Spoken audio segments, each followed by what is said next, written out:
One minute she's whispering that you're her whole universe, her voice a warm honey that makes you feel like the only man on earth.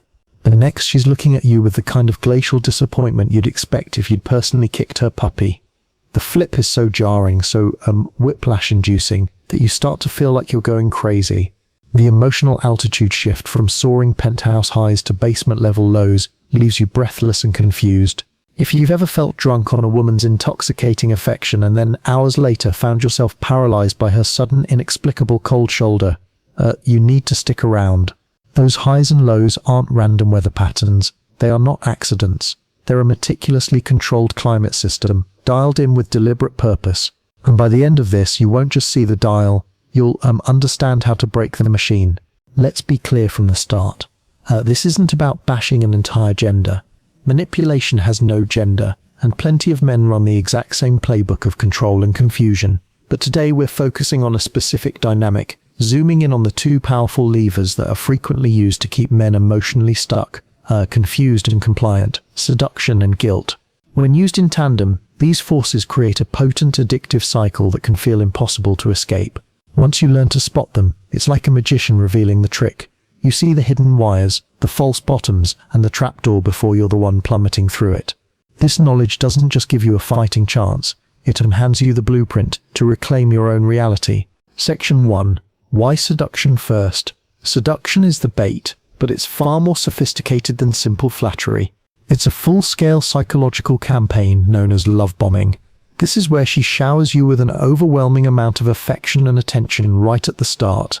It's not just a few compliments, it's an entire reality constructed around your greatness. Her texts blow up your phone from morning to night. She sends you songs that totally make her think of you.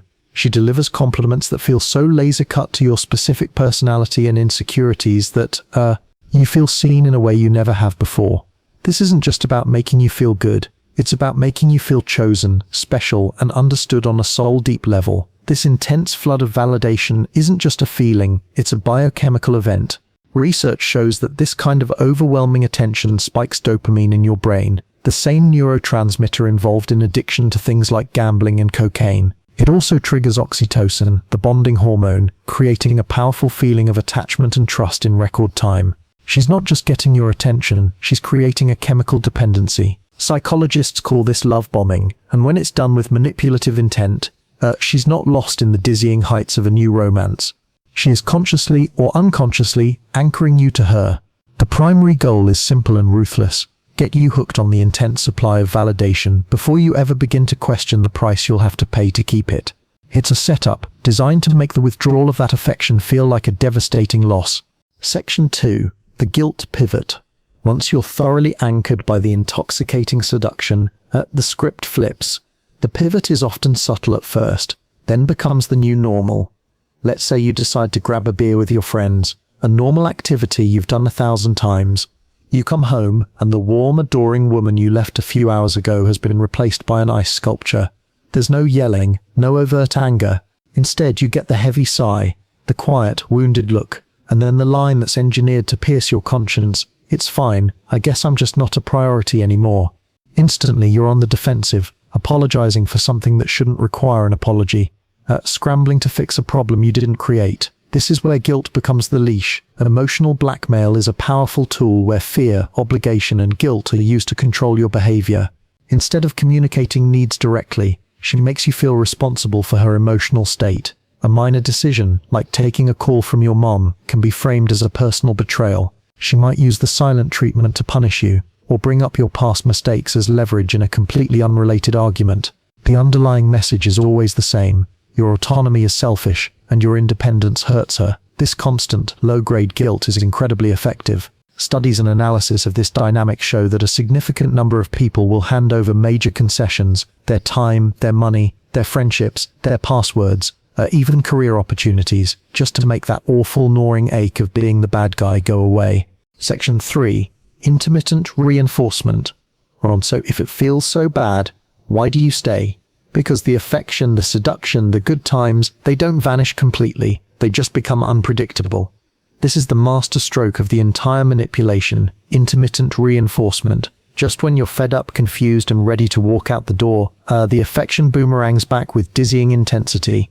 Yesterday, you were a selfish monster for wanting a night to yourself. Today, she's cooking your favorite dinner, wearing that thing you like, and telling you how she can't live without you. This unpredictability is not a flaw in the system, it is the system. Neuroscientists call this a variable reward schedule, and it's the single most powerful mechanism for reinforcing a behavior. It's the exact same principle that keeps gamblers cemented to slot machines, pulling the lever over and over again. They don't get a payout every time, that would be predictable and boring. They get it randomly, and that maybe this time possibility floods the brain with dopamine, creating a state of obsessive hope. In the relationship, you become addicted not to the affection itself, but to the hope of affection. You endure the cold silences, the guilt trips, and the anxiety because you know a win could be just around the corner. This cycle of abuse followed by affection creates a powerful trauma bond, wiring your brain to associate the intense emotional swings with the person who causes them, making it incredibly difficult to leave. Section 4. Mirroring and identity fusion. Think back to the beginning, before the guilt trips became a daily routine. Odds are, she mirrored you with uncanny precision. You mentioned an obscure band you loved in college, and a week later, she's not only a fan, but can rattle off every lyric from their deep cuts. You shared a secret dream or a vulnerability, and she reflected it back to you as her own core value. This isn't the natural rapport building that happens in healthy relationships. This is a conscious or unconscious tactic where a manipulator studies their target and creates a personality that seems like your perfect match. The goal of this mirroring is to accelerate a feeling of soulmate connection. It bypasses the slow, steady work of getting to know someone and creates an instant, powerful illusion of intimacy. By mimicking your values, interests, and even speech patterns, she fuses her identity with yours. The devastating part is what happens when she withdraws, because she has made herself a reflection of you. When she pulls away, it feels like half of you is missing. You're not just losing her, you're losing what felt like the one person who truly got you. And here's the kicker, the part that's so hard to accept. The reflection was never real. It was a costume she put on, a role she played to win you over, and she can take it off and hang it back in the closet just as easily, leaving you grieving a person who never actually existed. Section 5. Gaslighting upkeep. When you finally gather the courage to confront the maddening pattern of her behavior, the hot and cold cycles, the broken promises, you'll likely run into a brick wall of denial. You'll hear phrases like, "You're being too sensitive," or the classic, "That never happened."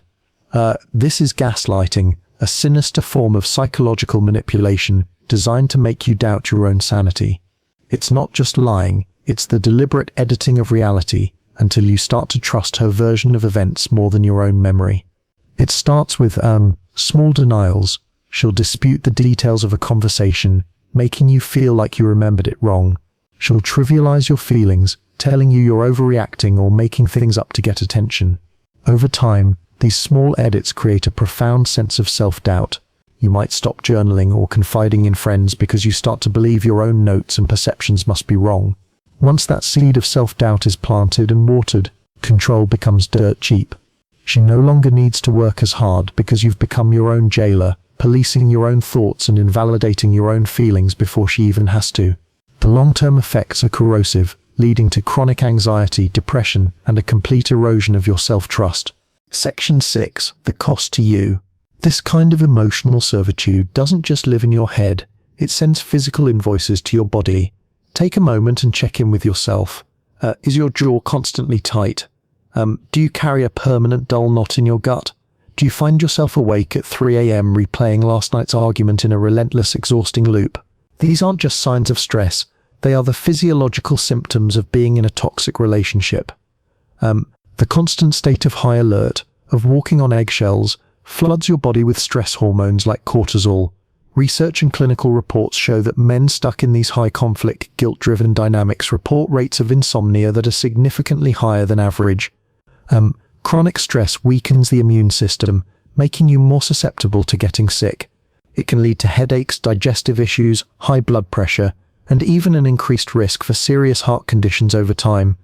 Your productivity at work plummets because your mental and emotional bandwidth is being consumed by the drama at home.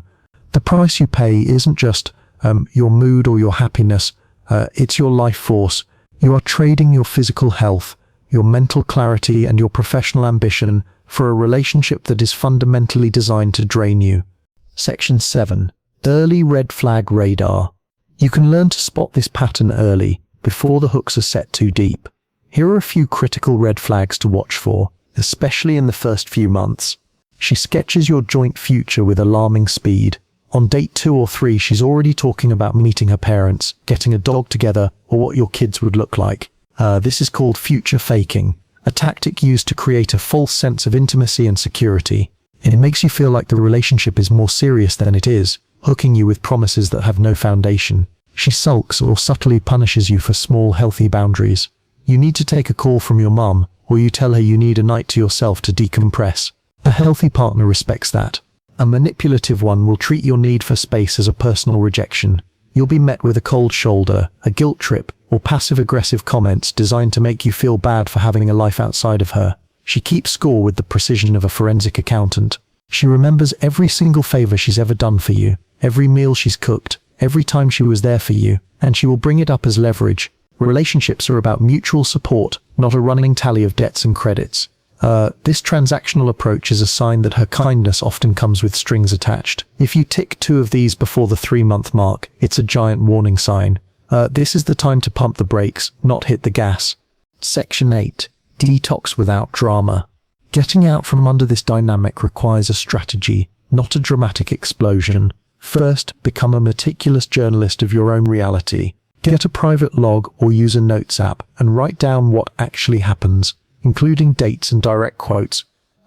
This isn't for revenge, it's an anchor for your sanity. When she says, "That never happened," you will have a written record that confirms you're not crazy. Second, rebuild your support spine. This kind of relationship thrives on isolation. Reconnect with the friends, family, and hobbies you've been too busy for.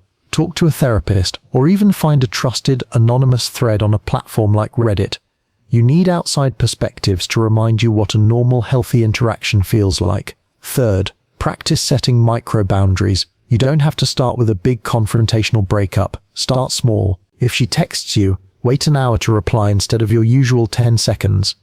If she asks for a favor you can't do, say no politely but firmly, without a long apologetic explanation. This is where you can employ what therapists call the grey rock method. Become as boring and unresponsive as a grey rock. Give short factual answers. Don't share personal information. Avoid showing emotion. Watch how she reacts.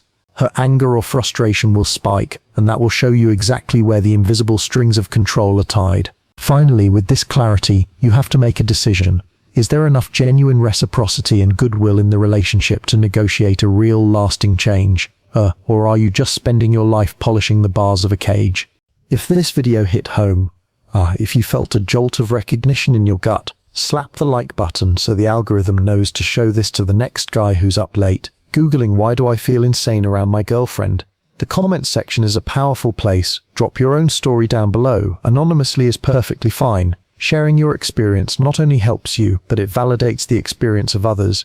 And if you have a buddy who's completely vanished from your friend group since he started dating Miss Romance and Roller Coaster, share this video with him. This channel is packed with practical psychology and no-nonsense tools for building a better life, so subscribe if self-respect is starting to sound a whole lot better than self-doubt. Conclusion. In the end, the blueprint is deceptively simple. Seduction opens the door of the cage, guilt slams it shut behind you, and the intermittent reinforcement of affection keeps you rattling the handle, hoping it will open again. But once you see the circuitry, once you understand the deliberate mechanics at play, you stop blaming your heart for being too soft or your mind for being too sensitive. You start calling the blueprint what it is: rigged. You can trade the constant dizzying confusion for the solid ground of clarity. You can trade the heavy burden of guilt for the freedom of healthy boundaries. And you can trade your desperate need for her approval for a deep and lasting investment in your own life. When you do that, the roller coaster stops feeling like the thrill of love and starts looking exactly like what it is: a cheap, exhausting ride you're finally ready to exit.